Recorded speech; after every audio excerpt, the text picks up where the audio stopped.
दे भी चुके हम दिल नजराना दिल का जीवन के सफर में राही माना जनाब ने पुकारा नहीं अपना दिल तो आवारा। फिल्मी किस्से बाय राकेश में आपका स्वागत है। देव साहब के बारे में इस चैनल पर बहुत एपिसोड्स बने हुए हैं।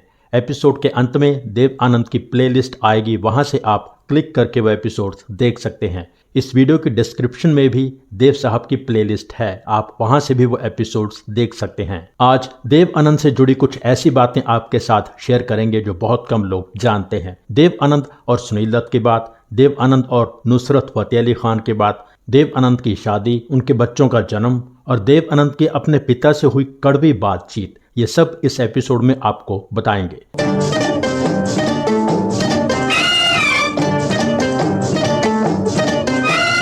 जब बलराज दत्त यानी सुनील दत्त रेडियो सिलोन के लिए काम करते थे, तब उनकी मुलाकात देव आनंद से भी हुई थी।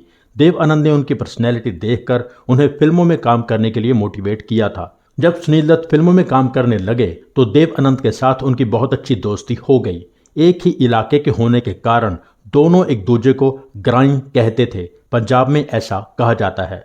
जब देव आनंद का अपना बंगलो जुहू में बन रहा था, तब देव आनंद ने जुहू बीच पर एक बंगलो किराए पर ले रखा था, जहां टेरेस पर सनराइज और सनसेट दोनों ठीक से नजर आते थे। एक शाम देव आनंद सनसेट का नजारा कर रहे थे, उन्हें सुनील दत्त का कॉल आया। सुनील दत्त का देव आनंद के घर आना जाना रेगुलर था, पर आज कई दिन बाद उनका कॉल आया था। सुनील दत्त के बात करने के अंदाज में एक खास एक्साइटमेंट थी और सुनील दत्त ने देव आनंद से कहा कि मुलाकात हो जाए।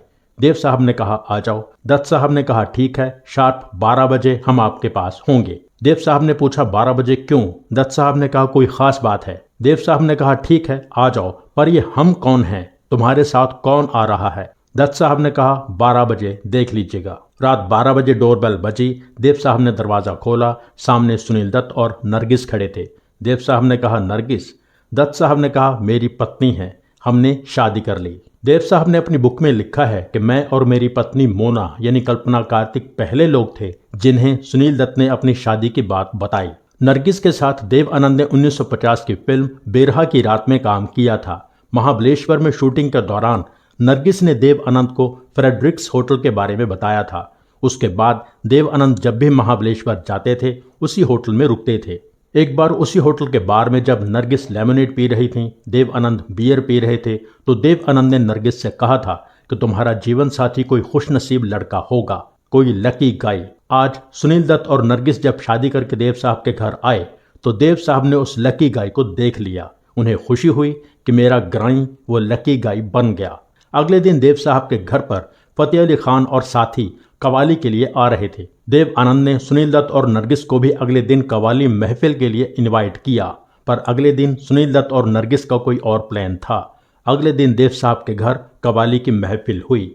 फतेह अली खान के साथ उनका बेटा भी था जो तब बहुत छोटा था और आगे चल के शहनशाह कवाली नुसरत फतेह अली खान बन गया। बहुत साल बाद एक अवार्ड फंक्शन में देव साहब ने नुसरत साहब को याद दिलाया कि तुम्हें याद है जब तुम छोटे थे तब मेरे घर पर अपने पिता और चाचा और पूरे ग्रुप के साथ आए थे। नुसरत साहब ने कहा कि मुझे मेरे पिता और चाचा ने कई बार कहा। बंबई में उनकी एक यादगार महफिल देव आनंद के घर पर हुई थी। कव्वाली का सेशन सुबह तक चला था, इसलिए मैं भी आपसे मिलने के लिए बेचैन था।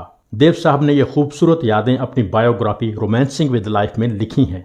जिंदगी का साथ निभाता चला गया। देव साहब की पहली हिट फिल्म थी जिद्दी। दादा मुनि ने एक वीडियो में बताया था कि इसमें देव आनंद कैसे हीरो बने थे, उस पर एक एपिसोड पहले बना हुआ है, आप देख सकते हैं। देव आनंद अशोक कुमार के काफी करीब हो गए थे।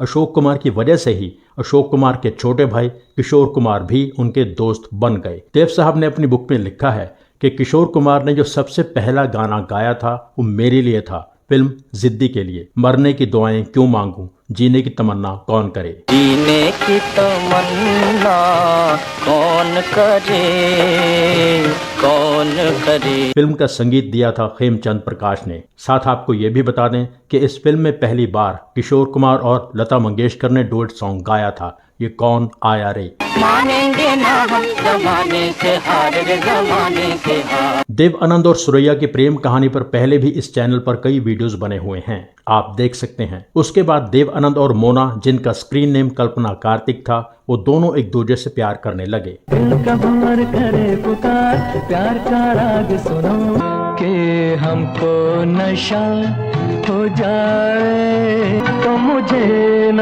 दोगे जीने, माने ना मेरा दिल दीवाना, हाय रे हाय छेड़ा मेरे दिल ने तराना तेरे प्यार का। 1954 में रिलीज हुई फिल्म टैक्सी ड्राइवर की शूटिंग हो रही थी। यह बात पूरे यूनिट में फैली हुई थी कि देव आनंद और कल्पना कार्तिक सीक्रेटली शादी करेंगे। एक दिन शूटिंग पर एक छोटा सा ब्रेक चल रहा था। देव आनंद और कल्पना कार्तिक चुपके से सेट छोड़कर चले गए। जहां शूटिंग हो रही थी वहां से पास ही मैरिज रजिस्ट्रार का ऑफिस था, जहां देव आनंद और कल्पना कार्तिक पहले ही शादी की डेट तय कर चुके थे। नोटिस लगा हुआ था।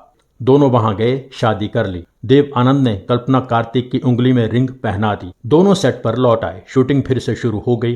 कल्पना कार्तिक का सोलो शॉट था।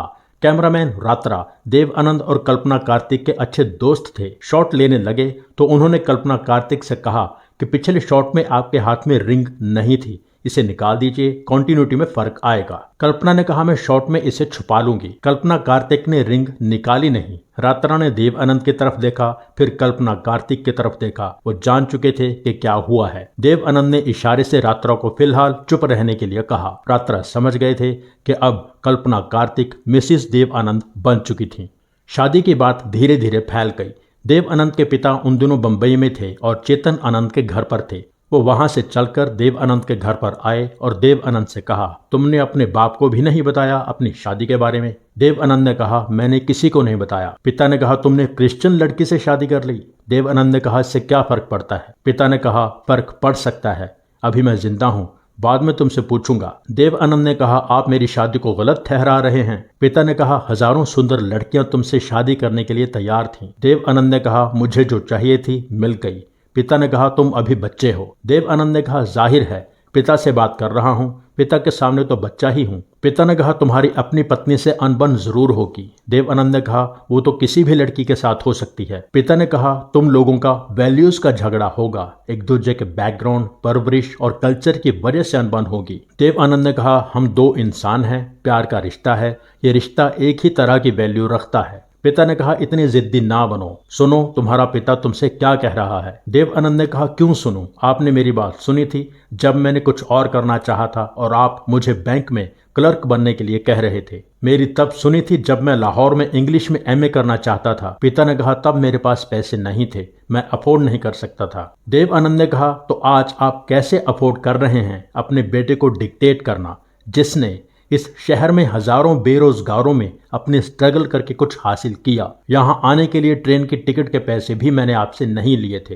पिता ने कहा यह सब तकदीर है बेटे, तुम्हारी भी और मेरी भी, पर मेरी बात याद रखना। पिता उदास भारी मन लेकर वहां से चले गए। जब पिता जा रहे थे देव आनंद को एकदम से ख्याल आया कि उन्होंने क्या कह दिया था।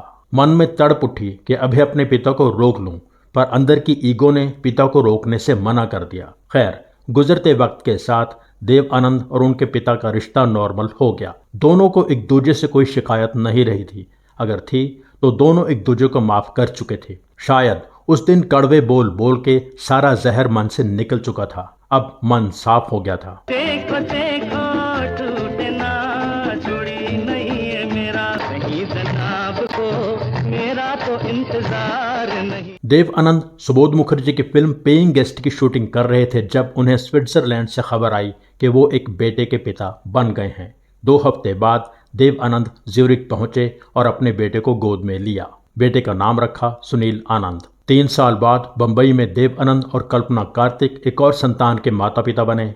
बेटी का नाम रखा देवीना। देव साहब के बारे में बहुत सी बातें हैं जो पहले कई एपिसोड्स में इस चैनल पर हैं। आगे भी कई एपिसोड्स इस चैनल पर देव साहब के बारे में आते रहेंगे। आज उनके जन्मदिन पर उनके बारे में कुछ अनसुनी बातों के साथ ये एपिसोड यहीं पूरा करते हैं। एपिसोड लाइक जरूर कीजिए। हमारे जिन दोस्तों ने चैनल सब्सक्राइब नहीं किया है प्लीज सब्सक्राइब कर लीजिए। सब्सक्राइब करके बेल आइकन में ऑल पर क्लिक कीजिए। एपिसोड लाइक कीजिए, शेयर कीजिए, कमेंट कीजिए। Thank you so much for watching.